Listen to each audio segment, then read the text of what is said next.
श्री राम ज्योतिष India YouTube channel में सभी ज्योतिष प्रेमियों का स्वागत है। आज की कक्षा का विषय है बुध और शुक्र की युति, जिसको ज्योतिष की भाषा में लक्ष्मी नारायण योग की संज्ञा दी गई है। यानी बुध और शुक्र की युति जातक के लिए भौतिक सुख समृद्धि के लिए अच्छी मानी गई है। अपने आधिपत्य, अपनी स्थिति और अपनी बलाबल के आधार पर बुध और शुक्र जातक को अच्छा वाणी कौशल देते हैं, अच्छी बुद्धि विद्या, भौतिक सुख समृद्धि, गृह वाहन का सुख, भौतिक सुख समृद्धि में वृद्धि निरंतर बढ़ती जाती है, क्योंकि शुक्र को लक्ष्मी का कारक माना गया है और बुध को भगवान विष्णु का। इसलिए इनकी युति यदि केंद्र में त्रिकोण में हो, अच्छे भावों की स्वामी होकर हो, तो बहुत ही उत्तम कोटि का लक्ष्मी नारायण योग बनता है। यह त्रिक भाव में भी होगी तब भी यह लक्ष्मी नारायण योग का निर्माण करेगा अपने आधिपत्य आदि के आधार पर। लेकिन इनकी युति यदि दीप्तांश के अंदर में यानी 7-8 अंश के अंदर में होती है और कहीं भी थोड़ा भी उन पर पाप प्रभाव पड़ जाता है, क्योंकि शुक्र काम का कारक है, विवाह का कारक है, भोग का कारक है, और बुध एक नपुंसक ग्रह है। जहां शुक्र स्त्री ग्रह है, बुध वहां पर नपुंसक ग्रह है। इसलिए दोनों में कहीं ना कहीं युति होने पर वैवाहिक सुख में थोड़ा भी पाप प्रभाव होने पर कमी का संकेत दे देते हैं, क्योंकि बुध और शुक्र परस्पर मित्र होते हैं। लेकिन बुध की राशि में ही शुक्र अपने आप को नीच अनुभव करता है। यदि यह योग बुध और शुक्र का योग द्विस्वभाव राशियों में पड़ता हो और विशेषकर सप्तम भाव को प्रभावित करता हो, तो इसकी स्थिति और ज़्यादा खराब हो जाती है। लेकिन यदि इस पर कहीं ना कहीं गुरु का संबंध बनता हो, तो इसके अशुभ फलों में कमी भी आती है। लेकिन विच्छेदक ग्रहों का प्रभाव होने पर इनके शुभ फल कम हो जाते हैं। वैवाहिक सुख में बाधा उत्पन्न करने की क्षमता इनमें हो जाती है। तो अकेले केवल बुध और शुक्र एक साथ होंगे तो वैवाहिक सुख में बाधा होगी, ऐसा नहीं जानना चाहिए। उसके अलावा उस पर अन्य प्रभावों का विचार भी करना चाहिए, नवांश का प्रभाव भी करना चाहिए। तो इसके लिए जो योग हमारे ज्योतिषकारों ने, शोधकारों ने बताए हैं, उनका विचार करेंगे और आगे 2 जन्म पत्रिकाओं पर उदाहरण के साथ इसका विचार करेंगे कि बुध और शुक्र का आपस में संबंध युति के द्वारा हो, परिवर्तन के द्वारा हो, क्योंकि दृष्टि संबंध तो इन दोनों में होता नहीं है। तो इस तरह का संबंध जब भी इनमें बनता है, नक्षत्र परिवर्तन हो, राशि परिवर्तन हो या युति हो, तो कहीं ना कहीं अशुभ प्रभाव वैवाहिक सुख में प्रदान करता है। अन्य क्षेत्रों के लिए इनका संबंध अच्छा होता है, अच्छी धन समृद्धि देता है, अच्छी वाणी कौशल देता है, दूसरों को अपनी बात समझाने में ऐसा व्यक्ति माहिर होता है, कुशल होता है, बुद्धि विद्या के क्षेत्र में अग्रणी होता है, क्योंकि दोनों सौम्य ग्रह हैं और दोनों सौम्य ग्रहों का किसी एक भाव में होना उस भाव की वृद्धि करता है। जिस भाव में भी होंगे, भौतिक सुख के भाव में होंगे, चतुर्थ भाव में होंगे तो योग कारक होंगे, लग्न में होंगे तो अभी योग कारक होंगे, क्योंकि लग्न में बुध दिग्बली होता है तो चतुर्थ भाव में शुक्र दिग्बली होता है। भौतिक सुख समृद्धि, वाहन आदि का सुख, और यदि केंद्र त्रिकोण के स्वामी हुए तो उत्तम राजयोग कारक भी होता है। या केंद्र में कोई भी ग्रह अपनी स्वराशि में बैठे, बुध स्वराशि का हो या शुक्र स्वराशि का हो, तो अपना मालव्य नामक पंचमहापुरुष योग या भद्र नामक पंचमहापुरुष योग का पूरा पूरा फल प्रदान करेंगे। लेकिन स्त्री कारक ग्रह के साथ नपुंसक ग्रह का होना, उन पर किंचित भी पाप प्रभाव होना वैवाहिक सुख के लिए एक बाधक योग बन जाता है। तो ऐसे कौन से योग हैं, पहले उन्हें देखते हैं और उसके बाद विचार करते हैं 2 जन्म पत्रिकाओं पर उदाहरण के साथ।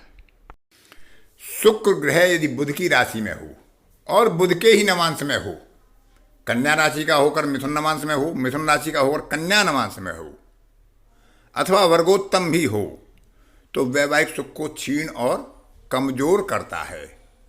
वर्गोत्तम होने पर वह अपने भावों का, अपने कारकत्वों का अच्छा फल प्रदान करेगा, लेकिन वैवाहिक सुख में बाधा आएगी। वैवाहिक सुख कम हो सकता है, एक से अधिक विवाह का सुख हो सकता है कि पहला विवाह बाधित हो, दूसरे विवाह से किंचित सुख प्राप्त हो, लेकिन वैवाहिक सुख में कहीं ना कहीं उतार चढ़ाव लाता है। दूसरा योग है कि बुध और शुक्र की युति हो। विशेषकर पुरुष की कुंडली में यह योग ज़्यादा अप्लाई होता है, तो ऐसे जातक को 2 विवाह का योग भी देता है। प्रथम विवाह में बाधा होती है, 1 या 2 साल के अंदर प्रथम विवाह में अलगाव हो जाता है, या जीवन साथी की मृत्यु हो जाती है, या किसी न किसी कारण से दूसरे विवाह का योग बनता है और दूसरे विवाह में कहीं ना कहीं उसे सफलता भी फिर प्राप्त होती है, लेकिन पहले विवाह में बाधा आती है। विशेषकर जब यह योग सप्तम भाव में हो तब ज़्यादा प्रभावी होता है। तीसरा योग है शुक्र यदि बुध की राशि में हो और उस पर दृष्टि या युति के द्वारा विच्छेदक ग्रहों का प्रभाव पड़ रहा हो, शनि का, राहु का, केतु का, सूर्य का या द्वादश भाव के स्वामी का, तो विवाह के सुख को अल्प करता है, कम करता है, भंग करता है और विवाह का पूरे जीवन का सुख नहीं होने देता। चौथा योग है कि सप्तम भाव में बुध और शुक्र का योग कन्या या मीन राशि में हो, तब ज़्यादा प्रभावी होता है, लेकिन मिथुन और धनु राशि में भी यह योग अपना प्रभाव डालता है। और सूर्य, राहु या शनि की दृष्टि या युति के द्वारा इन पर प्रभाव पड़ रहा हो, अथवा इनमें से कोई ग्रह सूर्य, राहु, शनि या केतु का स्वामी बन रहा हो, या राहु केतु के स्वामी की भी इन पर युति या दृष्टि का प्रभाव होगा, तो शीघ्र अलगाव की संभावना बनाता है। 1 या 2 वर्ष के अंदर तलाक करा सकता है, जीवन साथी की मृत्यु करा सकता है, यानी वैवाहिक सुख को भंग करने की क्षमता रखता है। यह जो चौथा योग है यह ज़्यादा प्रबल और प्रभावी योग पाया गया है अनुभव के आधार पर भी।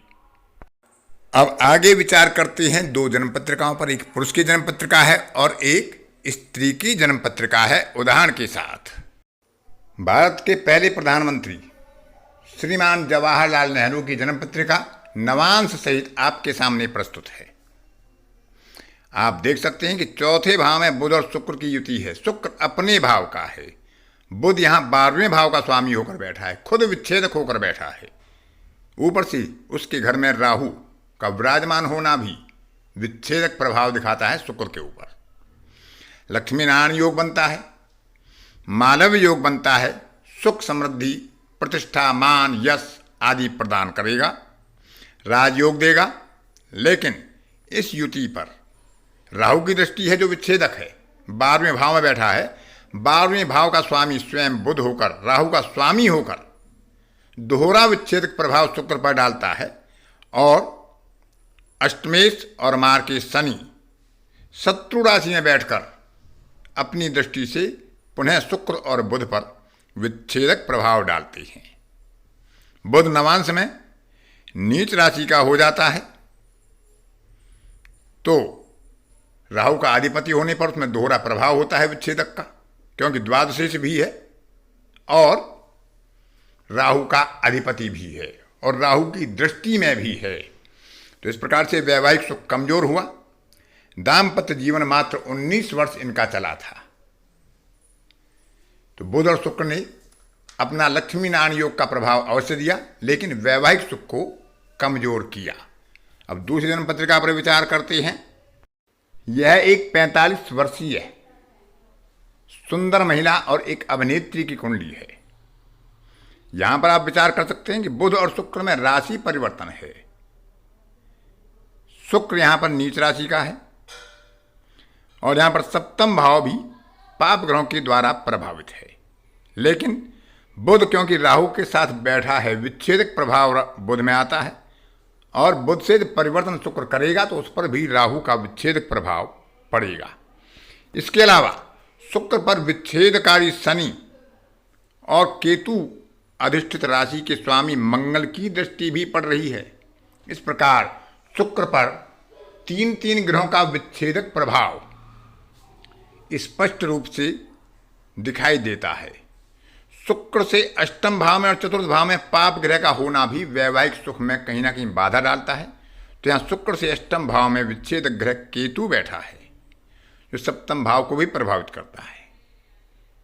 तो इस तरह से नवांश में आप देखें तो बुध राहु से युत है। मॉडलिंग में, सौंदर्य के क्षेत्र में, अभिनय के क्षेत्र में इन्होंने भौतिक सुख समृद्धि, नाम कमाया, धन कमाया, यश कमाया, लेकिन अनेकों प्रेम संबंध होने के बाद भी 45 वर्ष पूरे हो गए हैं, अभी तक यह जातिका विवाह के सुख से वंचित है।